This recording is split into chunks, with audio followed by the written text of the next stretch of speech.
यदि P plus Q का 20% बराबर है P माइनस Q के 50% का, तो P अनुपात Q का मान क्या होगा।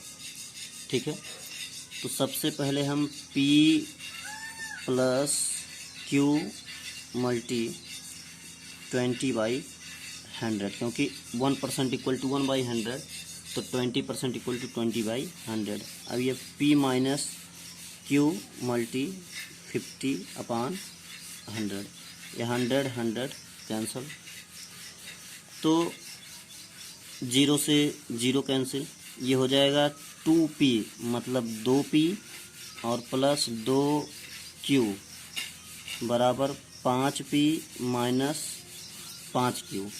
तो ये हो जाएगा 2P माइनस 5P, इस P को P और Q को Q की तरफ, माइनस 5Q और माइनस 2Q।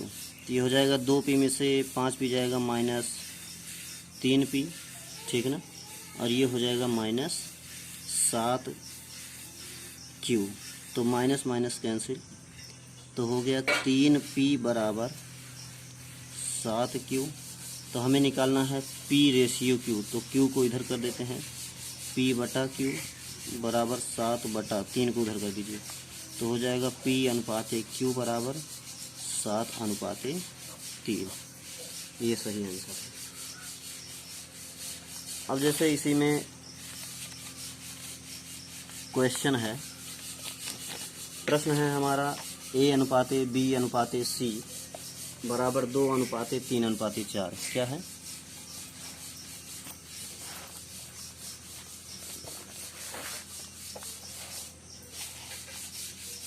A अनुपात B अनुपात C बराबर 2 अनुपात 3 अनुपात 4। कहने का मतलब 1 2, B का मान 3, C का मान 4 है। बस हमें जो निकालना उसी पर रख देते हैं।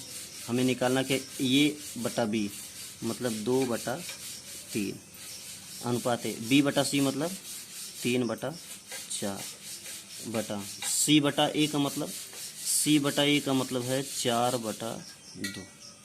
तो अब हम हर का लासा ले लेते हैं, 3 4 2 का, 3 4 2 का, 3 2 1 2 3 1 1 और ये 3 1 1, 2 दूना 4 3 12। तो 12 से हम क्या करते हैं, सब में गुणा करा देते हैं।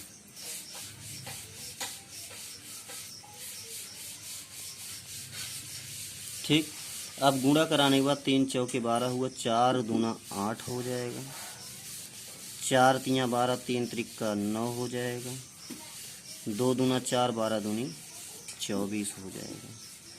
इस प्रकार से ये हमारा आंसर है। अगला क्वेश्चन है 28 लीटर मिश्रण में पेट्रोल तथा तेल का अनुपात इतना है, तो इसमें कितना तेल और मिला जाए कि यह अनुपात 2:1 हो जाए। तो सबसे पहले हम पेट्रोल निकाल लेते हैं। पेट्रोल,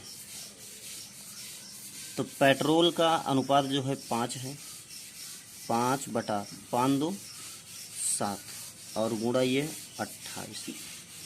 ठीक, तो 7 चौके 28, 4 पंचे 20। पेट्रोल कितना हो गया, सीधी सी बात है, जब पेट्रोल 20 हो गया तो तेल कितना होगा, तेल हो जाएगा 28 माइनस 20 बराबर 8। ठीक है, कह रहा है कि इसमें कितना और तेल मिलाया जाए, कितना तेल और मिलाया जाए। तो पेट्रोल जो है 20 है, तेल जो है 8 है, तो कितना तेल मिलाया जाए, ना कि पेट्रोल कह रहा है, तेल कितना मिलाया जाए कि यह 2:1 हो जाए। ये हो जाएगा 2 दहम 20 क्रॉस गुणा 8 प्लस यक्स का गुणा 1 से होगा, तो 8 प्लस यक्स ही होगा। ठीक है, और ये हो जाएगा 10 एकन्ने 10, तो हो जाएगा 8 उधर ले जाओ तो यक्स बराबर 10 माइनस 8 कितना आ जाएगा, 2 हमारा आंसर है। अब अगला क्वेश्चन है 1 रुपये 50 पैसे, 1 रुपये 50 पैसे तथा 25 पैसे के 378 सिक्कों का अनुपात 13:11:7 है। तो इनमें 50 पैसों के सिक्कों की संख्या कितनी है। तो याद रखिएगा, जब यहाँ सिक्कों की संख्या हो तो बात अलग होती है, और जब रुपया दिया हो तो बात अलग होती है। तो सबसे पहले यहाँ 78 लिख ही लो।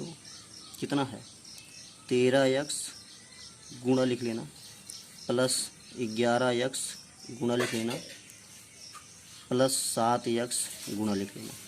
ठीक है, तो अब 1 रुपया तो रुपया में ही सबको रुपया में बदलना होगा, तो यहाँ 1 हो जाएगा। इसको जब करेंगे तो 1/2 होगा, क्योंकि 50/100 हो जाए तो 1/2।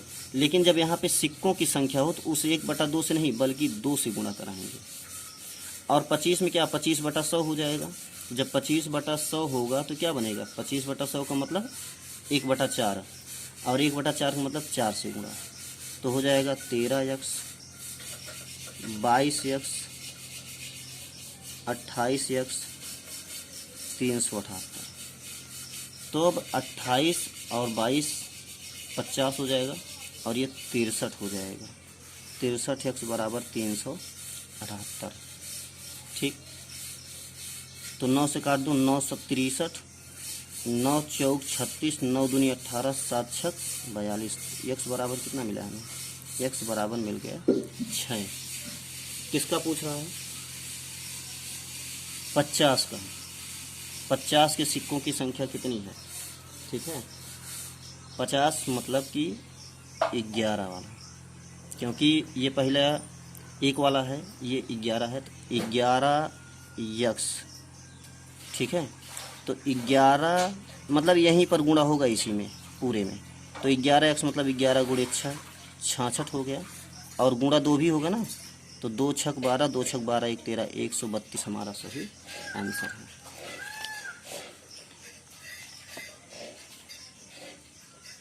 अगला प्रश्न है, एक थैली में 1 रुपया 50 पैसा तथा 25 पैसे के कुछ सिक्के हैं। 50 पैसे के सिक्कों की संख्या 25 पैसों की सिक्के, तो देखिए यहाँ पे आपकी कुल मूल्य दिया है। ठीक है ना, यहाँ बराबर हम 56 लिख लेते हैं। ठीक, तो माना जिसे कह रहा है कि 50 पैसों की सिक्कों की संख्या 25 पैसों की सिक्कों की संख्या की दुगनी है, 1 रुपये के सिक्कों की संख्या से चौगुनी है। तो इसे अभी ना लिख के हम लिख लेते हैं 25 पैसा 50 पैसा 1 रुपया। तो अगर हम 1 रुपया का यक्स ले लें, कितना यक्स, तो 50 पैसे की सिक्कों की संख्या 25 पैसों की सिक्कों की संख्या की दुगनी है। ठीक है ना, मतलब यहाँ जो होगा उसका ये 2 गुना है, लेकिन अभी ये पता ही नहीं है, आगे पढ़ लेते हैं। और ये जो 25 पैसा है ना, 25 पैसों की संख्या से दुगनी, ठीक ना, ये 25 पैसों की संख्या जो है ये दोगुनी है। कितना है, दोगुना है। तो अब 50 पैसा जो है इससे चौगुना है, दोगुना है, तो ये हो जाएगा 4x। ठीक है ना, 50 पैसों की सिक्कों की संख्या 25 पैसों की सिक्कों की संख्या से दुगनी, ये 50 वाला जो है इससे दुगना, देखिए दुगना है कि नहीं, और 1 की संख्या से चौगुनी है। ये 50 वाला देखिए 1 से चौगुनी है और इससे दुगनी है। ठीक है, तो चलिए अब सीधा हम क्वेश्चन चलते हैं। क्या बराबर क्या लिखेंगे 56 लिखेंगे। पहले 1 वाला लिखते हैं। 1 वाला कितना है x गुणा, यहाँ प्लस लगा देते हैं, और ये हो जाएगा, अब हम 4x लिखते हैं गुणा प्लस 2x लिखते हैं गुणा। ठीक है, तो ये 1 तो ऑलरेडी 1 में है, 4x किसका है 50 का है, तो 1/2 होगा। अब किस सिक्कों का कुल मूल्य दिया था, सिक्कों की संख्या नहीं दी थी, इसलिए 1/2 से, अगर सिक्कों की संख्या यहाँ पर होती तो हम 2 से गुणा करते। और ये 2x मतलब 1/4, इसे हल कर लेते हैं, 2 दूना 4, तो x से कम x 2x से कम 2x, तो हो जाएगा 3x और प्लस 2 दूनी कितना हो जाएगा ये x/2 बराबर 56। ठीक है, तो अब 2 × 3 = 6, 1 7, 7x/2 बराबर 56, 7 × 8 = 56, तो x बराबर 16। x बराबर कितना 16। किसका पूछ रहा है 50 पैसों की सिक्कों की संख्या, तो 16 × 4, 16 × 4 = 64 हमारा आंसर है। ठीक है, अगला क्वेश्चन है, ए तथा बी का वेतन, ए तथा बी का वेतन का अनुपात, ए जो है 8x है, बी ले लेते हैं 9x, तो 8x गुणा इसमें 50% की वृद्धि होगी तो 150, क्योंकि 100 में 50 जुड़ जाएगा, 150 हो जाएगा, 150%। और बी के वेतन में, बी मतलब कितना 9x, इसके वेतन में 25% की कमी कर दी जाती है, तो 100 में से घटा दो, 100 में से 25 घटाएंगे तो कितना बचेगा, 75 बचेगा, तो हो जाएगा 75%। तो इन दोनों का अनुपात कितना हो जाता है, 16:9 हो जाता है। ठीक है, तो सीधी सी बात है कि जब यक्स यक्स कैंसिल हो जा रहा है तो मान किसका निकालेंगे, यक्स यक्स हमारा क्या हो जा रहा है, कैंसिल, तो मान किसका निकालेंगे, इसलिए आंकड़ा क्या है, पूरा नहीं है, तो ज्ञात नहीं किया जा सकता, डी वाला। ठीक है, अब आगे है दो संख्याओं का अनुपात। ठीक है ना, पहले तो हम इसे अनुपात में बदल लेते हैं, 2 1 कम 2 1 3/2 अनुपात, 3 दूना 6 2 8 8/3। तो क्या बताए थे, पहले हम एलसीएम लेते हैं, एलसीएम 6 आएगा तो 6 से दोनों में क्या कर देते हैं, गुणा। ठीक, 2 3 6, 3 त्रिका 9, 3 दूना 6, 8 दूनी 16। इतना समझ आया कि नहीं, बिल्कुल आया होगा। ठीक है, तो कह रहा है कि इसे भी अनुपात में बदल लेते हैं, 3 1 कम 3 2 5, कितना 5/3, 2 दूनी 4 1 5, 5/2। ठीक है ना, तो अनुपात एलसीएम कितना होगा, 6 होगा, तो 5/3 गुणा 6 और 5/2 गुणा 6, तो 3 दूना 6 मतलब 5 दूनी 10 और 2 3 6 मतलब 5 3 15, तो 5 से फिर कट जाएगा, 5 दूनी 10 5 3 15, कितना आ गया, 2:3। ठीक है, कहने का मतलब ये है, इसका अनुपात कितना आया था, इसका अनुपात बना था 9:16, तो 9x/16x में क्या जोड़ें, मतलब 15 जोड़ने पर कितना हो जाता है, 2/3 हो जाता है। अब इसे हल कर लेते हैं, 3 9 27x + 15 3 45, 16 दूनी 32x + 15 दूनी 30।